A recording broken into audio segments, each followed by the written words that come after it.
Attention gamers. Previously on the self-found adventures of the one-armed rogue, I served punishment for our tribe coming in last during the weekly contest by 3 manning the caverns that wail. I told Mankrik the unfortunate news that his wife is the town hoe amongst Quillbore camps. I learned the age-old adage that Polly does in fact want a cracker before mugging a chick of her COVID mask and bare-knuckle muckering the mob responsible for the most deaths in all of Azeroth. I mourned the loss of a fellow League of Legends player and avenged his death before preparing for a challenge that may very well cause my own. Now before we get to this Tower of Terror and why other rogues can be found running from it like they have just seen Moon's leaked DMs, we need to back up a bit. First, it's worth noting that my self-found engineering reached a level that allows me to create something very special. A target dummy, which for the uneducated is numero uno on the list of ways to save your ass in hardcore WoW.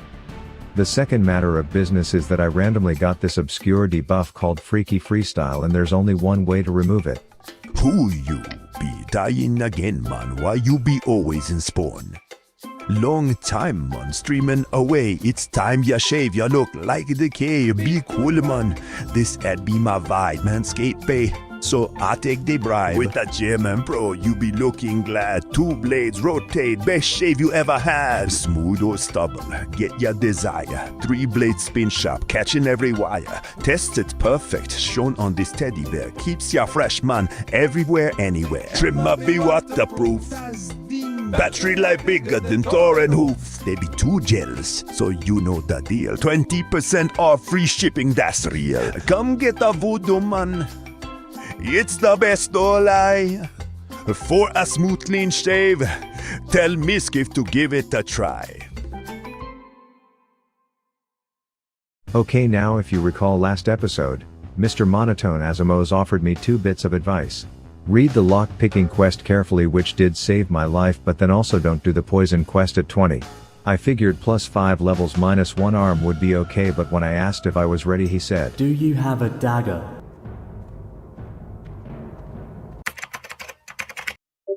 Now if you recall back to when I 3-manned the WC, this little guy did drop. But I'm nothing if not a team player, so when my tank said, I need that, I passed, and apparently a level 3 dagger wasn't going to cut it, so I researched where I could find one with slightly more blue in the title and found my target. An E-Roo of M offered to help, but not everyone was thrilled to be a part of this. No, wait, no, I just saw his Nah, dude. He's doing this bullshit RP fucking only playing with 1 weapon type shit. Nah, I don't want to No, dude, I'm level 29, it's fine! It's fine! Dog, he's gonna be fucking, he's literally gonna be carrying his dumb fuck ass. I just watched his video yesterday. This particular undead must have thought his racial was named Cannabis, because I don't know what a level 21 was smoking, complaining about me being the one to worry about in an SFK, and judging by his decision to walk to the very last pixel of a bridge before summoning me. Let's summon him. Are you summoning? Bro, he was literally right there, like 5 feet away. You weren't trying to kill him, were you? He was not to be trusted. We get into the keep of Fangly Shadows, and Emmy immediately says this. Rav, I will keep you very safe. I'm a seasoned tank player. And in case you couldn't pick up on the sarcasm, maybe the fact that 2 minutes later I was tanking the first boss while she was popping her biggest defensive cooldown can help clear that up. We killed some balding ghost in the dining hall who dropped a fat piece of finger bling, and even though some people were only thinking of themselves. I will say this ring is also an upgrade for me. Yeah, I could definitely use this. I passed to the tank because I felt she needed the help more. And even though McConnell was crying like a tit-deprived infant about me being in the group, I think he was secretly happy to have me there. No way, another locked chest? Wait, what the fuck? Alright, hold up. Okay. Now that's a crazy ring. Then it was time for the last boss, and things were going well until the Archmage made Emmy dress up as her favorite Twilight character and charge our healer before getting turned into a goat. This meant he would be looking at me, so I chose to deal with it like Ms. Kiff deals with his taxes. Run away and hope they don't find me, but it worked out because the dagger, the whole reason I was here, the replacement for my level 3 weapon, that I would need to not die in the Tower of Terror, didn't fucking drop. And so the most epic part of this whole dungeon was the death roll that I had afterwards. Wait, Rav, one death roll. You can call the bet. For street cred? Okay. You wanna start?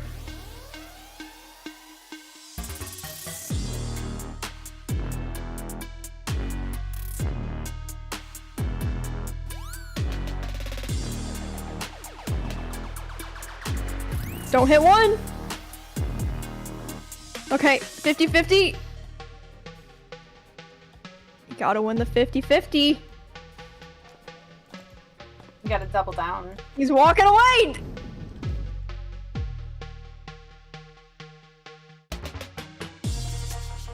Holy shit.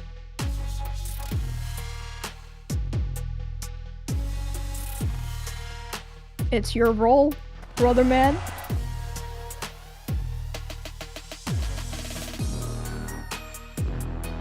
Holy shit.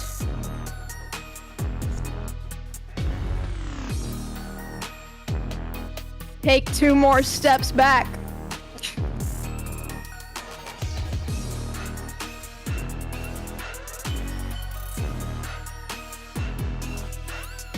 So I went back to the Barrens with neither street cred or a dagger, but then as I was continuing to do God's work by killing every quill boar who pegged Mancrick's wife, this dropped.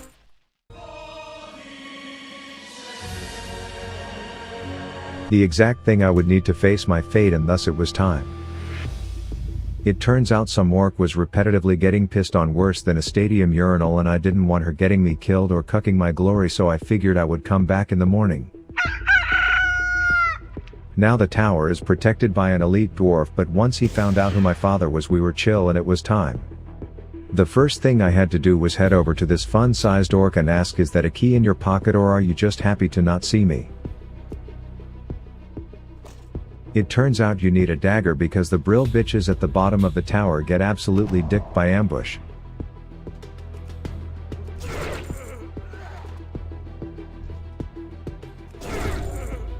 This is great until you consider this game was coded 20 years ago, and since I missed, I technically didn't get the tag on the mob that I one-shot and had to wait a short eternity until it was back.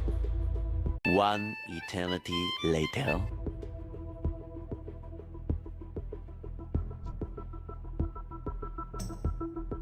Bruh. Then I made it up to the middle management layer, and according to my great uncle from Coldridge, I'm supposed to turn these kids into infected jizz puddles, but once again the spaghetti code in this game was making this difficult. But after 3 floors of butt puckering, I was at the final boss. The cause of countless casualties, but I had my handy weapon, so it was time.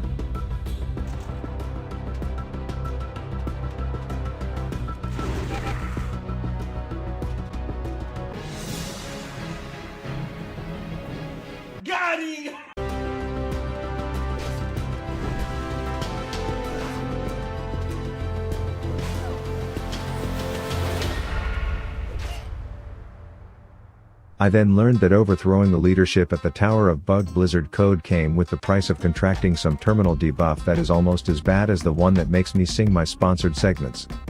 Turns out the only guy on Azeroth that can cure this is an insufferable douche canoe. Do I look as if I care what you have to say? But he cleansed me of my STD and taught me how to dip my weapons into Belle Delphine bathwater, which by my adequate sample size of one fight, increased my DPS by 3%, and I was ready to test the limits of this new power to the fullest. You see, in the bottom of the Barrens, another one of my great uncles lives in a tent. I heard stories about him being obsessed with some gem, and I figured a little family errand was in order. The only thing is, there's literally an achievement to do this at my age with how deadly it is, and that's because it requires you to enter a heavily guarded fortress full of armed chode dwarves, navigate through a hallway and down the stairs with multiple rooms full of multiple guards. At the very basement there's a full-blown dwarven Thanksgiving, featuring the boss, a level 30, and that's where I will need to go. This is no small task for a one-armed troll, as even packs of 2 are a slow and deadly process where even if I have one taking a nap so I can fight them one at a time, I have to chug a Kool-Aid just to survive. By the time I fight my way down to the basement, there are respawns and thus no escape, with the tier being held in a box in the very back of the room. This would require careful planning, but upon seeing how it turned out for another rogue my age, attempting this seemed like a death sentence. But then an idea hit me. I would motivate the guy who literally almost got gangbanged by half of Ironforge to try it again. Playing stupid and convincing him that the only reason all 70 of them came last time was because he body pulled, and that little bitch from Brill took my bait perfectly.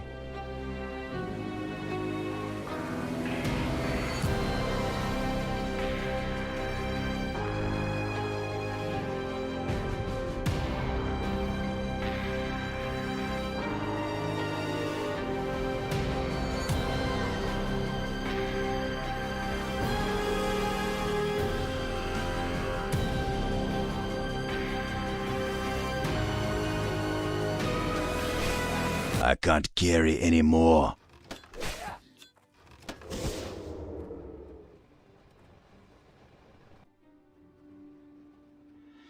That was it. My one opportunity to outsmart the challenge ruined by my inventory space being tighter than a gnat's asshole, and considering he wasn't going to fall for it again. Plus the only other hunter that came just wanted to group. I'd have to throw the towel in and give up and let my people down. But then a blinding light appeared.